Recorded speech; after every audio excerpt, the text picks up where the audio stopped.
I just returned from the Sony event in New York City where Sony announced 4 new pieces of gear.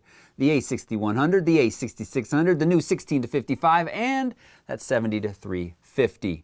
I've got opinions on all 4, but let's start with the a6600. I toyed with a couple of different openings for this video. A baby Sony A9 for less than $1,500? So it's an a6400 and a Z battery and it costs $500 more? Sony? What a ridiculously lazy redesign and now an overpriced piece of I think I'll stop there.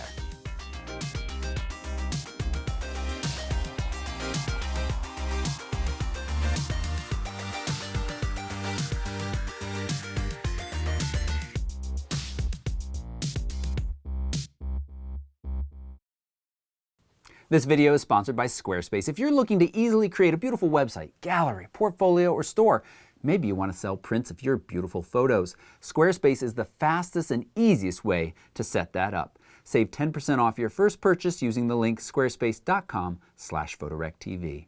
I want you to give me your best opening line in a review of the Sony a6600. You can leave that right down in the comments below. Now let's dive in, and just a note, this is the a6400 sitting here on the desk. I left behind good bagels, delicious hummus places, and the a6600 when I left New York City. In many ways, this review is quite easy. The a6600 is the a6400 with the Z battery and costs you $500 more. Now, that's not totally fair. You do also get that excellent IAF and face tracking in video. You get a slightly deeper grip. It does feel really nice. And now on top, you've got 2 customizable buttons versus just 1 in the previous model. But otherwise, it is the same. And if you've watched my Sony a6400 review and other reviews of the a6000 series, well, I really like these cameras. They provide great performance and excellent image and video quality in a truly remarkable lightweight and compact package. But they're just not as manual mode friendly as I like, with just 1 dedicated dial. I would have loved to seen a front dial added. Would it have killed you, Sony? Look, in many situations, especially shooting in auto or semi-auto mode, this camera, and the a6600, they rock. That IAF makes it stupid simple to get great shots, even when you can't see the LCD because, well, it's not fully articulating. But when you want to shoot full manual, there are times where you might accidentally press the rear dial and suddenly be changing some setting you didn't mean to. I'd had hoped that we would have seen a more significant redesign here. A few more gripes. The record button is still awkwardly placed. I definitely recommend assigning the shutter button to start recording and avoid fumbling for that microscopic button. We still have the older micro USB on the side here, and it's slow USB 2.0, and we've got no pop-up flash. Now, there's really only going to be a few of you unhappy about losing that pop-up flash, but for parents just trying to capture quick pictures of their kids, this a6400 flash and other models, it can be easily bounced and does a pretty good job in a pinch. Yes, the overall guts of this camera is very similar to the a6400, Sony sticking with that 24 megapixel sensor. It is a great 24 megapixel sensor, arguably one of the very best, and combined with the updated B&H processor, it produces excellent results. I've got high ISO shots that look great. Now these are just JPEGs, normal noise reduction on straight out of the camera, and they look fantastic to me. But we do have some competitors that are offering a few more megapixels. That might be tempting to you. On the video side, we cap out at 4K and 30 frames per second. No 4K at 60p, which I know many of us were hoping for. Really, to summarize, the big improvement is the Z battery, which as an owner of the A7R III, I like that I can now bring along the a6600 and share batteries and chargers. It's the little things sometimes that make a big difference. But is any of that enough of a reason to upgrade? Or if you're deciding what model to buy in the first place, wow, you got a lot of choices now. You have the a6000, the older, slower, no 4K, but very affordable. You've got the new a6100 that was announced at the same time. Same awesome focusing system and 4K video, but no IAF tracking in video, no stabilization either. And it's in a plasticky original body style with those smaller W batteries, but it can flip the screen 180. That's nice. Then you've got the a6400 announced earlier this year. It's a more robust version of the older body style, still using the older batteries, but offers that 180 flip screen. And you've got the a6600, and you still have the a6500, which offers stabilization, but no flip-up screen, and that older AF system. So many choices. I've got a small chart outlining a few more differences that's linked right down below. Rise, this video is sponsored by Squarespace. You can save 10% off the purchase of a domain, website, gallery, store, whatever you want to build by starting at squarespace.com/photorectv. Look, I know you've heard this before. I want to show you something slightly different. Their new email marketing system built in to Squarespace makes it incredibly easy to get your content out in front of additional eyeballs. Maybe you want to create a post about a recent photography workshop you've been on and share kind of a highlight reel. Well, you make a post.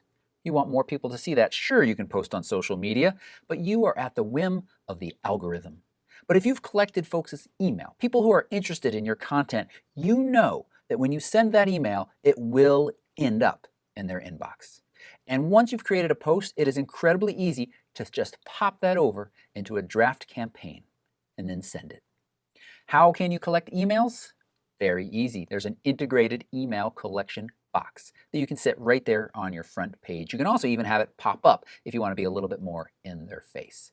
This is an awesome tool that, again, just helps you get your content in front of as many eyeballs as possible. Doesn't matter if that's a nice new picture you just took or musings about the current political state of America. Whatever you want to do, Squarespace can help you reach more people. Check them out, squarespace.com/photorectv. The current king, no arguments here, of Sony APS-C is this a6600.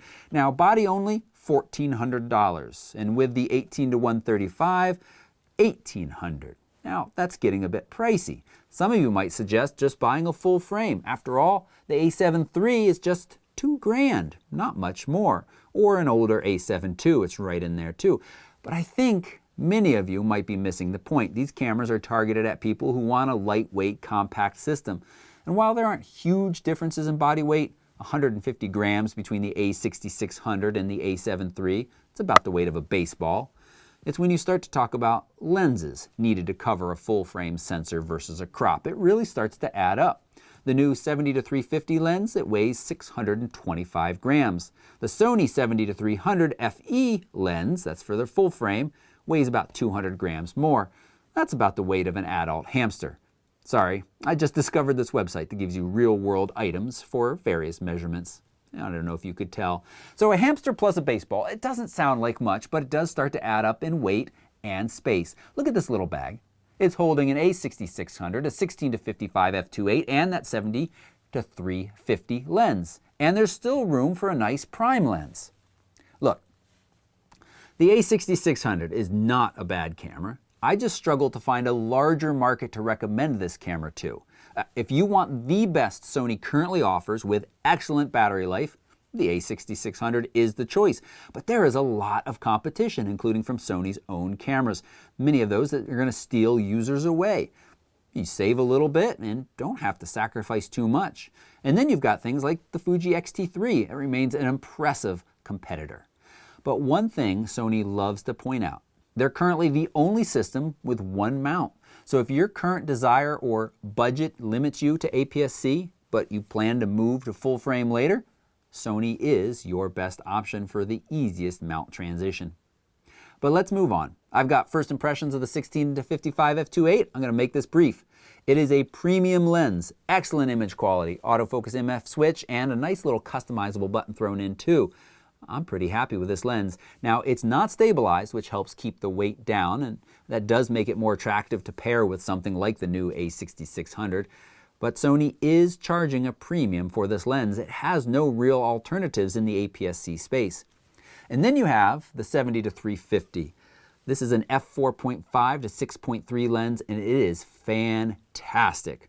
It's a nice, lightweight lens that provides the equivalent of 105 to 525 millimeters in a compact, easy-to-carry around package. I found it very sharp across the range, fast and accurate to focus. There are really no competitors, and I highly recommend this for aps-c shooters looking for a lightweight lens for sports or wildlife. And finally, the a6100. I mentioned it briefly already. I think this camera is going to sell really well. It's got an excellent focusing system. Nothing else comes close at this price point.